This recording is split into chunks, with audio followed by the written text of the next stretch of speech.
If you speak the same, you stay the same.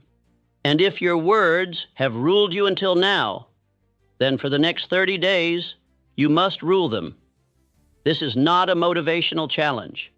This is a vow, a sacred agreement between your higher self and the man you were always meant to become. 30 days of silence, not as absence, but as spiritual discipline. If you accept this, you will walk through a fire that burns away the old voice, the weak voice, the distracted voice, the emotional voice, and in its place you will forge authority, command, clarity, and purpose. Say nothing unless it builds, and watch what rises from within. You have spoken enough. That is the truth. You have explained, you have declared, you have promised and planned aloud. And what has come of it? Have your words built the life you claim to desire? Have your explanations moved mountains? Or have they become the noise that buries your identity beneath distraction and emotion? Let me say it plainly. Most men speak more than they act. They use their words not as tools of construction, but as shields for weakness. They speak from habit, from nervousness, from impulse. They react instead of observe. They explain instead of move. They confess emotions instead of directing them. And every time they open their mouth without clarity or conviction, they weaken the very foundation they are attempting to build. Speech is not harmless. It is creative. It is formative. It is instructional. And if your speech is undisciplined, then your life will mirror that chaos. Your subconscious mind listens to everything you say, and it believes you. Not once, not when you mean it, but every time. Repetition is law. Emotion is fuel. If you continue to speak without vision, without accuracy, without restraint, you will never command your inner world, and you will never build the outer one. This is why we begin with silence. I do not offer you a challenge. I offer you a vow, a sacred agreement between your higher self and the part of you that has remained enslaved to talk. For 30 days, you will be silent, not as a retreat, but as a preparation. Not as absence, but as the regathering of internal power. You will not suppress your spirit. You will concentrate it. You will stop speaking to be understood. You will stop leaking emotion through language. You will stop polluting your direction with idle comments, quick replies, nervous laughter, or scattered thoughts. You will, for the first time in years, hold the line within. Silence is not passivity. It is preparation. It is the gathering of fire before the strike of the hammer. It is the storing of command before the sentence is issued. It is the mental fast that precedes spiritual clarity. You will learn a spiritual law in this silence. Speech without purpose is permission for weakness to remain. You have permitted too much. You have tolerated your own emotional leakage. You have allowed opinions to escape without fact, frustration to become language, confusion to become noise. But no more. From this day forward, you speak only what you have earned the right to say. Speech must be born of thought, clarity, and vision. No more guessing aloud. No more half-finished theories. No more commentary. You will speak only what is tested, what is refined, what is ready. And until then, you will say nothing. Think now of John D. Rockefeller. He was not a loud man. He was not theatrical. In meetings, he spoke so little that others grew nervous. They filled the silence with opinions, with predictions, with chatter. But Rockefeller sat still, listening, calculating. His silence was not emptiness. It was dominance. His restraint was not weakness. It was the evidence of internal certainty. And when he finally spoke, his words were not debated, they were followed. That is power, and it is now your path. For 30 days, you will speak only when absolutely necessary. You will eliminate unnecessary talking. You will abstain from opinions. You will not explain yourself. You will not react with words. You will let others talk. You will let the world chatter, but you will be still. Let this be the new law over your mouth. No unnecessary talking, no opinions, no emotional leaks, no casual explanations. Every word will be weighed, or it will not be spoken. This vow is not for the faint of heart. It is not for the man who still finds comfort in expressing weakness. It is for the man who is ready to build himself from within. It is for the man who is tired of leaking energy and ready to concentrate it. It is for the man who no longer needs to be heard because he is becoming someone the world cannot ignore. Let your silence become your structure. And now you will speak your first and only sentence today. For 30 days I hold my words. I guard my power. I choose silence over exposure. Say it aloud. Say it with posture. Say it with clarity. Say it again. And say nothing else. Because the vow has begun. The words you speak have not merely described your condition. They have created it. You do not speak about weakness. You instruct it. You do not talk about delay. You program it. Every time you have said, I can't, it's hard. I'll try. You carved a deeper groove into the machinery of your mind. That groove became identity, and that identity has become your ceiling. You have not been stopped by fate, by background, or by competition. You have been stopped by your own language, by repetition, by volume, by idle phrases thrown carelessly into the wind, each one a small agreement with limitation. You have been giving orders to your own subconscious, and it, in its loyalty, has obeyed. Not once, not occasionally, but every time. This is why the 30-day vow of silence is not just a pause in expression, it is a break in the programming. It is a reinstallation of higher thought. It is a purging of the default phrases you've allowed to rule your identity. It is the stripping away of the vocabulary of weakness and the quiet birth of authority. You have said things aloud that should have never passed your lips. Words like, I'm not good at that. Things never work for me. I always mess it up. That's just the way I am. You thought they were harmless. You were wrong. You thought they were honest. But they were dishonest to the man you are capable of becoming. And every time they escaped your mouth, your subconscious recorded them as law. Understand this. Words are not reflections. They are blueprints. You are not describing reality. You are defining it. Even your inner dialogue, if left unchecked, becomes a chain around your progress. You do not have to believe the words for them to be dangerous. You only have to repeat them. This is the silent poison of language, and the vow is the antidote. Let me show you how powerful silence can be when aligned with execution. Henry Ford was misunderstood most of his life. He was not known for eloquence. He was not celebrated for his speech. In fact, he was often mocked for it. Men assumed his silence meant simplicity, but they missed the truth. His silence meant direction. Ford was not interested in convincing. He was interested in creating. He had no time for debating. He was too focused on building.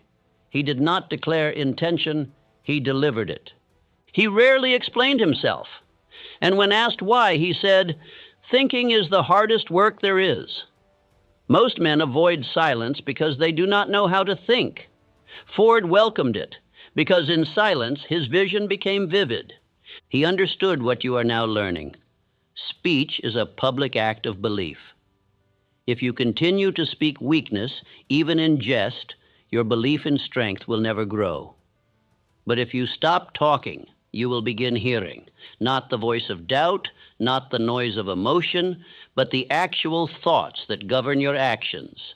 And once you hear them, you can replace them. You cannot rewire what you refuse to observe, and observation requires silence. During these 30 days, you will begin to notice how often your old self wants to speak, and you will catch him at the edge of your mouth. That is the moment of liberation, not in the speech, but in the withholding. You will see how many of your words were defense. You will see how often you explained to gain sympathy. You will see how frequently you narrated your weakness as if it were part of your identity. And in silence, you will feel that identity fall apart. That is not death. That is rebirth. Now I give you a drill, a simple law to observe with vigilance. Catch yourself before every word. Ask, does this build me or bind me? If it builds, it may be spoken. If it binds, you will remain silent. Do not justify it. Do not explain it. Let it pass. Let it die unspoken. This single moment, this pause, will be the beginning of 1,000 new thoughts that never could have entered a mind polluted with uncontrolled speech. And now I give you a declaration. Speak it aloud. Speak it like you mean it, not for show, but for structure. I have no words for weakness. I build in silence. I obey inner command. Again, I have no words for weakness. I build in silence. I obey inner command. This is your identity now. Not because you hope it is, but because you will enforce it with discipline. You are not here to describe your limits. You are here to replace them. And the first tool in that replacement is silence. Your intentions have not failed you. Your inconsistency has. The man who intends to rise but speaks in contradiction to that aim is a man divided against himself, and no divided mind can produce greatness. If your subconscious receives one command in the morning and another at midday, it obeys neither. It returns to drift, because the subconscious does not respond to inspiration. It responds to repetition. Understand this law, and you will understand why most men fail before they begin. The subconscious mind does not follow what you mean. It follows what you repeat. It does not reward ambition. It rewards discipline. It does not recognize emotion. It recognizes consistency backed by belief. You may intend to become rich, strong, focused, or calm. But if your words contradict that aim, especially your repeated, emotional, careless words, then your intention is overruled by your instruction. And what is instruction? It is the repeated language of identity, spoken aloud, emotionally reinforced, and allowed to play unchallenged across the mind. This is the law of autosuggestion, and it governs every outcome you create. Autosuggestion is not a spiritual novelty. It is the programming system by which all mental habits are formed, and habits form results. This law is always active. Whether you know it or not, whether you like it or not, you are always instructing your subconscious. The only question is, what are you saying to it? You may speak positive affirmations for 2 minutes each morning, but if you complain, react, gossip, vent, or narrate weakness for the remaining 16 hours, then your subconscious is receiving the real command. Stay small, stay distracted, stay safe. This is why silence for 30 days is not just a practice. It is a shock to the cycle. It is the forced stillness that halts the leak. It is the first condition necessary for reinstallation. You cannot install a new belief until the old language is removed. You cannot plant new thought in ground still seeded with contradiction. Every careless sentence you've ever spoken, every moment of, I don't know, I'm not ready, that's just how I am, has been written into the fibers of your self-image. The vow of silence is a spiritual fast, a purging of speech that no longer serves the man you are becoming. And once the mind has been cleared of noise, once your tongue is no longer an untrained instrument, then and only then may you begin again, but this time with precision. Let me give you the structure. You will in silence begin to write a new series of declarations. You will not speak them aloud until the 30 days are complete. You will not show them to others. You will not treat them as motivational phrases. They are not for comfort. They are not for emotional relief. They are for command. You are writing new orders to the mind, and therefore they must be crafted in the structure of certainty. The formula is this: I am. This is identity. You speak as the man you already are becoming. I do. This is action. You affirm behavior. I build. This is purpose. You establish direction. I demand. This is will. You instruct your subconscious that there is no turning back. Let me give you examples, not for mimicry, but for instruction. I am a man of action. I do not wait. I do not explain. I move. I do the work others avoid. I do what must be done without complaint. I build order, power, wealth, and peace through daily discipline. I demand clarity from my thoughts and structure from my hours. You will write 5 of these, not more, not less. You will write them as law. And for the remaining days of the vow, you will read them silently each morning, not aloud, not yet, because your mouth has not yet been trained to speak only what serves. In the silence, these declarations will take root. And by the end of 30 days, your voice will be clean again. And when it is clean, you will speak these lines aloud. And when you do, your subconscious will believe you, not because it was inspired, but because it was prepared. Let me offer an image to deepen your understanding. Thomas Edison, known for his relentless experimentation, did not waste words. He was not a man of public declaration. He did not attend functions to speak of what he had not yet built. He did not lecture on the potential of his inventions. He spoke to himself, alone in his lab. He spoke to his associates with clarity and brevity. And when he failed, he said nothing to the crowd. He returned to the table and resumed the work.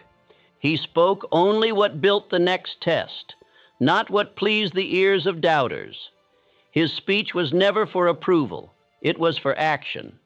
And the subconscious of that man obeyed him, because he never allowed contradiction. You must now become like Edison. You must speak only what aligns with your structure, and that begins not in words, but in withdrawal from them. Every man who rises must undergo internal reformation, and reformation begins with stillness. You cannot command a battlefield while surrounded by shouting, and you cannot command your mind while your own voice disobeys itself. You may think that silence is weakness, but it is only weakness for those who fear themselves. For the man who is building structure, silence is sacred ground. Let me now speak to your instinct to fill the space. You will feel the urge to speak before your mind is ready. You will feel the need to explain, to soften, to release pressure with casual words. Deny this urge. Let it die. Sit with the pressure. It is not punishment. It is purification. Your emotions may rise. Your thoughts may rebel. Let them. Watch them. Say nothing. The fire is cleaning you. The silence is reshaping you. Your tongue is being retrained by restraint. And from this silence will emerge not a softer man, but a clearer one. A man whose voice no longer repeats the noise of the crowd, but declares the instruction of a sovereign spirit. And now your drill. Write 5 declarations using the formula, I am, I do, I build, I demand. Read them each morning in silence. After reading, reflect on how your actions that day will reflect each line. On day 31, speak them aloud, 10 times each, with power, breath, and certainty. And now, your affirmation. I train my mind by holding my tongue. I speak only to command. Say it once, and let it ring inside you. Say it until your voice returns to you as an ally, not a saboteur. You are not what you say you are. You are what you say repeatedly. And what you say repeatedly, your subconscious obeys without question. So silence is not the end. It is the first condition for a new beginning. The mind does not tire from labor. It tires from noise. It is not the volume of work that burns you out. It is the volume of thought you never controlled. It is the emotional words you never restrained. It is the talking, explaining, reacting, expressing, responding, none of which ever built anything of value, but each of which depleted your power like water, spilling from a cracked vessel. If you feel scattered, it is because you are spread too thin through speech. If you feel tired, it is because you are overdrawn by unnecessary explanation, not meaningful effort. The average man leaks more strength through careless conversation than he does through hard labor. Speech, like thought, is currency. It costs energy. Every word is a decision. Every decision is a withdrawal from the vault of willpower. If your words are many, your mind will be weak. If your decisions are constant, your focus will be diffused. And if your focus is diffused, your future will remain out of reach. Silence is conservation. Silence is storage. Silence is spiritual concentration. When you withdraw from speech, you do not become passive. You become potent. You gather your force. You reclaim your clarity. You begin to feel the return of a long-lost strength, the strength that belongs only to the man who no longer needs to be heard. That man is rare, but that man changes every room he walks into. Let me teach you something few men will ever understand. A man who speaks little, but acts with precision, has more influence than 1,000 men with smooth tongues and no center. A man who sits still and says nothing, but radiates decisiveness, calm, and self-respect, is felt by others before he opens his mouth.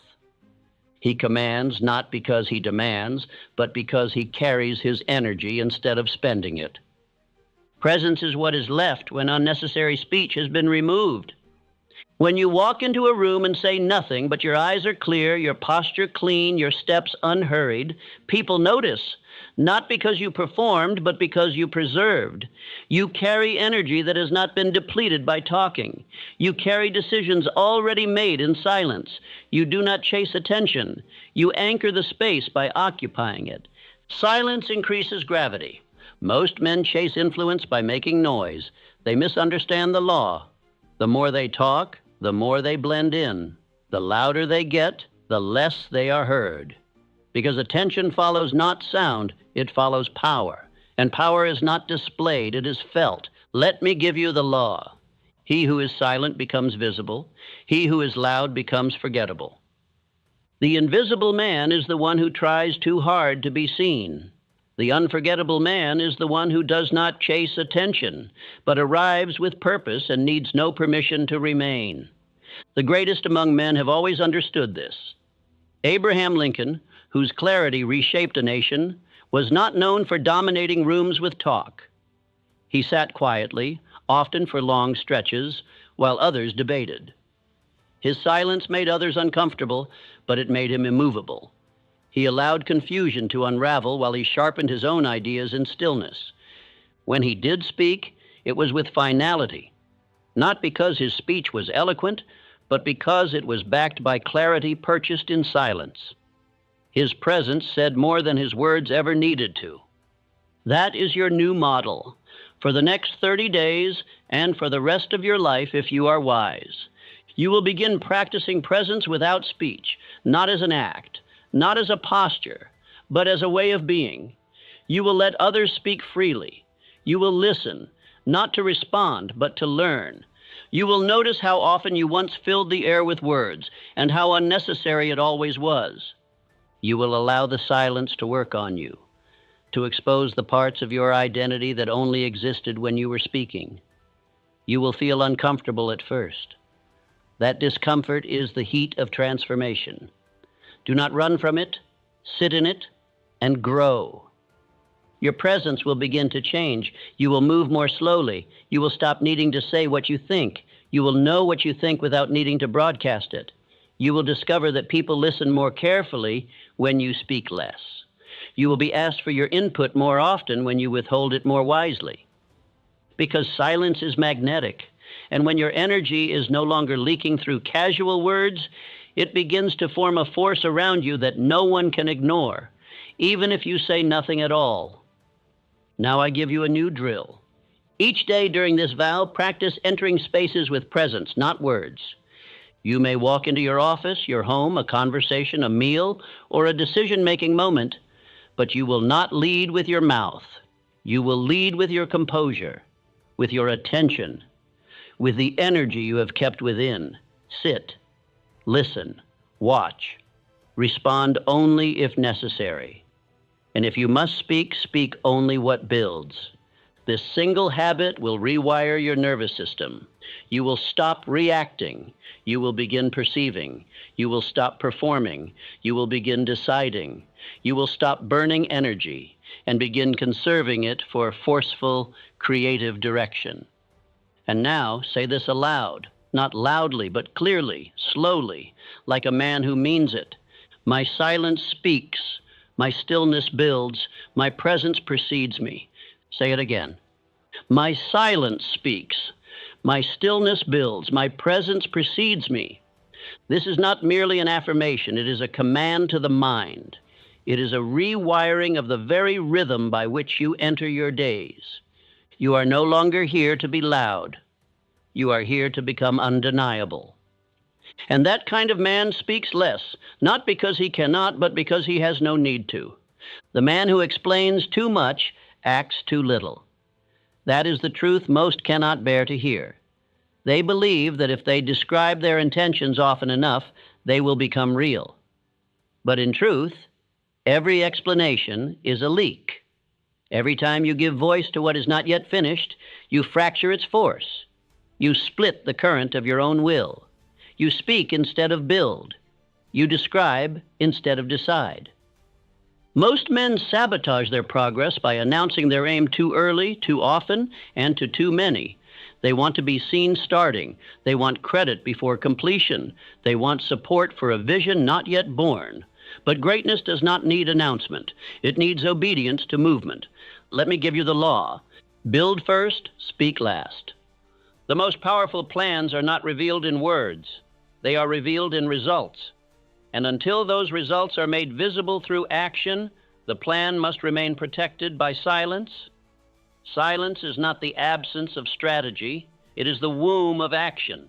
It is where ideas gestate into conviction. It is where dreams grow legs. It is where identity takes shape in the fire of repetition, not the applause of conversation. You do not owe the world your explanation. You owe your future your execution. Let me remind you of a man who mastered this law. Andrew Carnegie was not known for discussion. He was known for declaration. He did not speculate. He decided. His speech was not an act of exploration. It was an act of enforcement. When he spoke, the decision had already been made. His words were final. He gave no disclaimers. He did not wonder aloud. He did not need validation. He had moved long before the sentence left his mouth. And that is the kind of man you are becoming. From this day forward, your speech will no longer be the place where ideas are formed. That process belongs in your silence. Your words are no longer the arena for personal therapy. That belongs in your journal, in your discipline, in your stillness. You will not talk about what you're going to do, you will do it. And if asked about it, you will say nothing, not out of secrecy, but out of sovereignty, because you have nothing to prove, only something to complete. Here is your challenge, simple in theory, powerful in execution. Take one major goal, one that matters to you, and for the next 30 days, speak of it to no one, not your friends, not your family, not your circle, not even in passing. You will not announce it. You will not explain it. You will not seek feedback. You will only act. You may feel the pressure to say something. You may feel the discomfort of withholding. Let me be clear. That pressure is your weakness leaving. That pressure is the old version of you gasping for air. Starve it. The old version of you wanted to be heard. The new version of you wants to get it done. There will be moments in these 30 days where you will have something to say. Perhaps a win, a milestone, a step taken. You will feel the urge to share it. Let it die. You are not here to perform. You are here to produce. The vow of silence is not only about your voice. It is about your motives. If you need to speak in order to feel like something is happening, then you do not yet believe in the power of private action. But this vow will correct that. It will train you to derive satisfaction not from acknowledgement, but from movement. You will find after a few days of withheld speech that your action becomes cleaner, sharper, because you no longer waste energy narrating. You do not pause to tell the world. You simply continue. And that momentum compounds. Let me give you this truth. The more you explain yourself, the less they believe you. But the more you move without commentary, the more undeniable you become. The man who needs to talk about what he's doing lacks belief. The man who does not speak at all, but delivers what he has declared silently to himself, is a man no one can stop. So I give you your new structure. Choose your goal. Write it privately, keep it sacred. Each day, move on it without telling. Let the urge to speak pass through you. Let it die. Let your new power be seen in your progress, not your posts.